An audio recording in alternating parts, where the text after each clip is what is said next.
죽기 전에 더 늦기 전에 김여환 지음 청림출판 프롤로그 지금이 어려우면 마지막부터 시작하세요. 안 돼! 사랑하는 남편의 절박한 외침도 유나 씨의 눈을 다시 뜨게 할 수는 없었다. 유나 씨 곁에 엎드린 남편의 얼굴에 유나 씨 손을 잡은 7살 딸아이의 얼굴에 그리고 주치의인 나의 얼굴에 눈물이 흘렀다. 유나 씨가 떠나는 순간 세상의 모든 움직임이 멈춘 듯 했지만 누군가의 흐느낌 소리와 함께 창밖에서 새 지저귀는 소리가 들려왔다. 사랑하는 사람이 죽어도 여전히 시간은 흘렀고 세상은 움직였다. 유나 씨가 남편을 처음 만난 곳은 회사였다. 그들은 첫눈에 반해 남들보다 일찍 결혼했다. 사랑과 축복 속에 낳은 첫 딸아이가 다운 증후군이었다. 그들은 아픈 아이에게 형제가 많으면 나중에 힘이 되어줄 것 같아서 연년생 둘을 더 낳았고 20대에 새 아이의 부모가 되었다. 29살 꽃다운 나이에 말기 위암 환자가 되었지만 새 아이의 엄마로서 아직 할 일이 많은 그녀였다. 누군가의 엄마와 아내가 아니라도 20대 후반은 해야 할 일도 하고 싶은 일도 많은 나이였다. 애들은 어떡하죠? 언젠가 나는 투병 중인 유나 씨에게 그렇게 물었다. 어떡하긴요. 할 수 없죠. 그녀는 담담하게 미소를 지어 보였다. 유나 씨의 말처럼 어쩔 수 없는 일이었다. 그러나 어쩔 수 없다는, 어쩔 수 없는 결론에 도달하기까지 그녀는 얼마나 많은 밤을 불안과 두려움으로 지새워야 했을까? 그러면서도 아이들 앞에서는 얄미우리만큼 감정 절제를 잘하던 그녀였다. 오늘 유나 씨는 앙상하게 뼈가 드러난 하얀 손으로 7살 맏아이의 손을 부여잡고 잠이 들었다. 심장이 멈추고 온기가 사라졌다. 차갑게 식어버린 그녀의 얼굴에는 아직도 눈물 자국이 남아 있었다. 모든 사람에게 죽음은 첫 경험이자 마지막 경험이다. 어떤 일이든 첫은 미숙하고 어설프다. 첫사랑을 할 때 우리는 사랑의 기술은 알지 못한 채 사랑하는 마음만으로 충분하리라 믿는다. 그리고 사랑과 연애를, 감정과 기술을 동일시하다가 실패한다. 다행스럽게도 사랑에는 2번째, 3번째 기회가 있다. 끝장난 사랑을 교훈 삼아 처음보다 더 뜨겁게 사랑할 수도 있다. 하지만 죽음은 다르다. 삶으로부터 갑작스러운 시련인 죽음은 미리 경험할 수도 되돌릴 수도 없는 일이다. 첫사랑처럼 실패한다면 대가는 참혹하다. 같은 이야기라도 결말이 다르면 완전히 별개의 이야기가 되어버리듯 내 삶의 과정과 다른 마지막은 내 인생을 내가 아닌 다른 누군가의 것으로 만들어버린다. 죽음의 신이 온다는 사실보다 확실한 것은 없고 죽음의 신이 언제 오는가보다 불확실한 것은 없다는 독일 격언처럼 죽음은 말기 암에 걸린 나의 환자에게만 찾아오는 것이 아니다. 건강한 우리에게 내일 당장 찾아올 수도 있다. 죽음은 자신이 찾아가는 사람에 대해 궁금해하지 않는다. 그 사람이 인생에서 얼마나 기막힌 일을 겪었는지, 앞으로 해야 할 일이 얼마나 많은지 아무것도 묻지 않는다. 자비도 연민도 베풀지 않는다. 그래서 우리는 죽기 전에, 더 늦기 전에 우리의 마지막과 접촉해야 한다.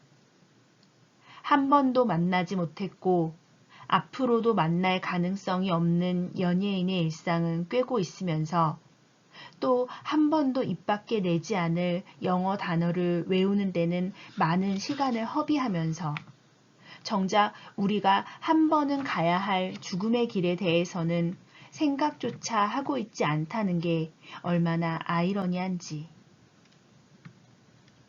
하지만 건강하고 생기 넘치는 사람이 스스로의 죽음을 상상하는 것은 무섭고 끔찍한 일이다. 나 또한 호스피스 병동에 근무하기 전까지는 나의 마지막을 생각조차 해본 적이 없다. 의사로서 타인의 죽음을 숱하게 보면서 정작 나의 죽음은 두렵고 서글퍼서 애써 외면했다. 죽음을 떠올리는 것이 곧 인생의 실패이자 의학의 실패라고 여기는 시대에 살고 있는 우리는 죽음의 맨 얼굴을 애써 보지 않으려 하다가 부모나 배우자, 자식처럼 가까운 사람을 잃고 나서야 허둥지둥 죽음에 관해 생각한다. 그러나 그것도 잠시, 산 사람은 살아야 한다며 또다시 현재 삶에만 집중한다. 호스피스 의사가 된 지 5년이 지났다. 병실 안에서 내가 할 수 있는 일은 그가 누구든 어떤 삶을 살아왔든 참 잘 살았다고 격려하는 것뿐이다. 그러나 병실 밖에서 나는 죽음과 죽어감을 돌보는 사람으로서 죽음에 관한 오해를 풀어야겠다는 사명감을 느낀다. 건강한 사람들과 죽음에 관해 이야기하고 일반적인 죽음의 모습을 개선시켜야 할 의무감을 느낀다. 엘리자베스 퀴블러 로스의 죽음의 5단계에 따르면 사람이 죽음을 받아들이는 단계는 부정, 분노, 타협, 우울, 수용이라고 한다. 세월이 흐르면 육신이 늙어가는 것처럼 마음도 육체처럼 자연스럽게 노화하다 수용의 단계에 이르면 얼마나 좋을까? 하지만 세상에 무엇 하나 호락호락하게 얻어지는 건 없는가 보다. 죽음을 가장 잘 수용하는 사람은 사랑하는 이에게 죽음을 배웠거나 삶의 과정에서 죽음과 가까이 맞닿아 있었던 사람이다. 내가 본 바로는 자식을 앞세운 부모나 장애인이 그랬다. 삶이 고달팠던 사람에게 죽음이 좀 더 쉬운 걸 보면 인생은 공평한 것 같기도 하다. 또 아직 죽음이 다가오지 않은 보호자도 환자와 같은 마음의 단계를 거치는 것을 보면 죽음의 5단계는 삶의 5단계와 근본적으로 같지 않나 하는 생각도 든다. 죽음은 예고편 없이 들이닥쳐 소중한 것을 빼앗아 가므로 폭력적이지만 누구에게나 딱 한 번 오기 때문에 공평하다. 그 한 번을 잘 죽기 위해서는 죽음을 배워야 한다. 요즘 삼배옷을 입고 입관 체험을 하는 죽음 예행 연습으로 마지막을 느껴보고자 하는 사람들도 있지만 우리는 지금 모습 그대로 떠나는 것이 아니기 때문에 그런 경험은 죽음을 배우는데 도움이 되지 않는다. 나는 사람들이 호스피스 병동에 와서 자신의 마지막과 접촉하기를 바란다. 이미 죽음이 등 뒤로 들이닥쳤을 때 호스피스에 오는 것이 아니라 건강할 때 먼저 세상을 떠나는 선배에게 죽음을 배우길 바란다. 정든 환자와 진하게 이별해봐야 내가 떠난 뒤 남아있을 사람들에게 아름다운 말을 남길 수 있다. 그런 뒤에야 제대로 된 사전 의료 지시서나 유언장도 쓸 수 있다. 죽음은 독학할 수 없으므로 나 아닌 타자로부터 배워야 하며 시간과 마음을 투자해야 어렴풋이 느낄 수 있다. 죽음을 배우면 죽음이 달라지는 것이 아니라 삶이 달라진다. 자신의 마지막을 정면으로 응시하면 들쭉날쭉하던 삶에 일관성이 생기고 시련을 극복할 수 있는 용기가 생긴다. 이곳에서 나는 사람들이 어떻게 마지막을 즐기는지 알게 되었다. 축제의 막바지에 하이라이트가 있는 것처럼 나는 호스피스 병동에 인생의 하이라이트가 있다고 믿는다. 이 책은 암에 걸려서 호스피스 병동에 왔다가 삶의 갈등을 정리하고 행복하게 죽었다는 죽음에 관한 동화가 아니다. 인생의 끝자락에서 삶과 죽음의 5단계를 극복해 나가는 우리의 이야기이자 죽어가는 사람들이 들려주는 영혼의 속삭임이다. 내가 이 원고와 함께했던 시간은 글을 써나가는 과정이 아니라 환자들의 이야기를 읽어가는 과정이었다. 나는 우리의 마지막을 읽어가면서 호스피스 병동에서 사람이 죽어가고 있는 게 아니라 살아가고 있다는 것을, 수동적으로 살아내는 게 아니라 능동적으로 살아가고 있다는 것을 알려주고 싶었다. 우리도 그들처럼 어떤 마지막이 기다리든 최선을 다해 살아가야 하며 죽음이 우리를 찾아오기 전에 우리가 죽음을 먼저 찾아가서는 안 된다고 용기를 주고 싶었다. 또 의료의 도움을 받으면 죽기 직전까지 고통스럽지 않게 살 수 있다는 의학적인 상식도 알려주고 싶었고, 사회봉사의 거대한 치유력만이 갑자기 들이닥치는 죽음의 폭력에서 우리를 구원한다는 것도 말하고 싶었다. 그렇게 나는 죽음에 관한 이야기이자 삶에 관한 이야기를 당신과 나누고 싶다. 나의 호스피스 경험을 통해 당신이 죽음의 두려움을 극복하는 희망의 메시지를 찾아내기를. 평범한 사람들의 마지막 이야기가 당신의 죽음과 소통하는 길잡이가 되기를 진심으로 바란다. 1. 내 인생과 친해지세요. 오늘 아침은 전복죽이다. 대학 신입생 환영회에서 과음한 아들 녀석의 속을 달래주기 위해 새벽부터 부산하게 수선을 떤다. 마트에서 파는 전복은 대부분 양식이라 향이 별로 없지만 싱싱해 보여서 내장까지 넣을 생각이다. 찹쌀을 씻어서 불려놓고 전복을 손질한다. 얇은 노숟가락으로 껍질과 살을 분리하고 내장을 터뜨려서 찹쌀을 쑥색으로 물들인 뒤 참기름을 둘러 찹쌀을 볶는다. 한참 볶다가 물을 약간 붓고 다시 볶다가 물을 붓는 일을 몇 번이고 반복한다. 쌀이 어느 정도 익으면 남은 물을 붓고 센 불에서 끓이다가 약한 불로 줄여 쌀알이 퍼질 때까지 뭉근하게 끓인다. 얇게 저며놓은 전복을 넣어 한 소끔 끓이다 마지막으로 곱게 간 천일염으로 간을 하면 죽 끓이는 일이 끝난다. 죽 쓰는 일은 밥하는 일보다 어렵다. 손도 많이 가고 시간도 더 걸린다. 그러나 아픈 사람의 몸을 어루만지는데 죽만한 음식이 있을까? 정성이 들어간 음식은 사람의 마음을 쉽게 열어준다. 환자를 위한 전복죽을 보온 도시락에 담은 뒤 남은 죽으로 내 식구의 아침 식사를 차린다. 노력과 시간을 들여야 완성되는 한 그릇의 죽처럼 나는 중년이 훌쩍 넘어서야 비로소 인생의 죽을 제대로 쓰고 있다. 그것도 죽음의 병동이라고 불리는 호스피스 병동에서. 내 인생은 죽쓰는 인생이었다. 알코올 중독자 아버지와 정신분열증인 어머니 아래에서 자란 나는 결핍과 상처투성이었던 어린 시절을 극복하기 위해 남들보다 열심히 공부했고 의과대학에 진학했다. 그리고 지금의 남편을 만났다. 의사가 되면 행복해질 줄 알았다.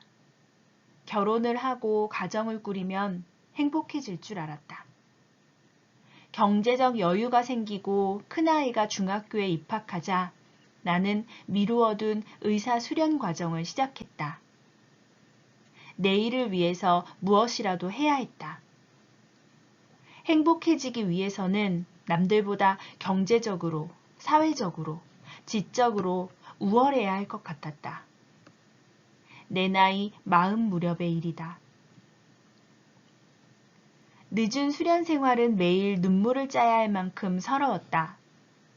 의대 동기들은 이미 의사로 왕성하게 활동하고 있었고 10살이 적은 선배는 팔짱을 끼고 놀면서 라면 박스를 들고 오라거나 퇴근 후 기차표를 사오라는 등 잡다하고 개인적인 심부름을 시켰다. 과장으로 근무하는 친구에게 부족한 의학 지식 때문에 멸시를 당하기도 했다. 전공의 시절에는 하룻밤에 사망선언을 3명이나 하고 혼자 당직실에서 자다가 가위에 눌려 깬 뒤 울면서 밤을 지새우기도 했다. 연일 당직을 서던 어느 날은 밀린 차트를 정리하다 깜빡 조는 바람에 시아버지 제사에 못 간 적도 있었다. 일어나 보니 남편에게서 이혼하자는 문자가 10통 넘게 와 있었다. 일은 일대로 힘들고 가정은 가정대로 삐걱거리기 시작했다. 스트레스가 쌓일 대로 쌓여 폭발하기 일보 직전이었다. 그러면서도 건강을 잃으면 다 잃는다는 생각에 새벽 4시에 일어나 건강식을 만들고 줄넘기 1000번을 한 뒤 출근했다. 아이들 등교와 남편 출근 준비도 소홀히 하지 않았다. 내일을 위해 오늘을 반납한 결과 나는 의과대학에 입학한 지 23년 만에 서툰 호스피스 의사가 되었다.